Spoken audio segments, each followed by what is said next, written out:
আজকের গল্প ছায়ামূর্তি। নিবেদনে 2 মিনিটের গল্প। শহর থেকে দূরের ছোট্ট একটি গ্রাম, নাম নিশিপুর। সন্ধ্যা নামতেই গ্রামটা যেন অদ্ভুত রকম নীরব হয়ে যায়।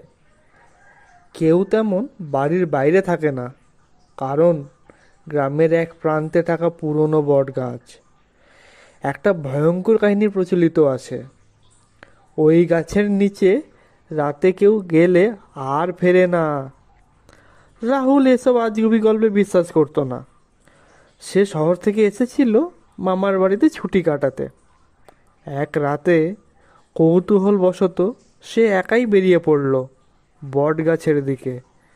চারপাশ নিঝুম, শুধু ঝিঝি পোকার ডাক। গাছের কাছে যেতেই সিঁড়ি সিঁড়ি হাওয়া বইতে লাগলো। হঠাৎ রাহুল দেখল তার পাশে যেন কেউ দাঁড়িয়ে আছে। সে ধীরে ধীরে ঘাড় ঘোরালো। একটা লম্বা ছায়ামূর্তি দাঁড়িয়ে আছে যে, কিন্তু অবাক করার মতো ব্যাপার, ছায়াটা ছিল মাটিতে নয়, বরং শূন্যে ভাসমান।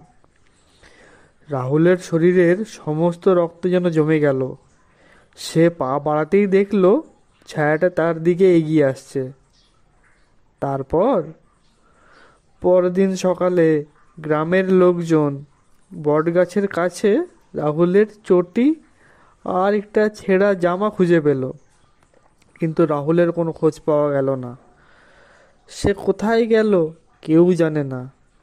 তবে সেদিনের পর থেকে রাতে কেউ বটগাছের দিকে তাকালেই দেখতে পায় একটা ছায়ামূর্তি সেখানে দাঁড়িয়ে আছে, চুপচাপ, যেন অপেক্ষায়।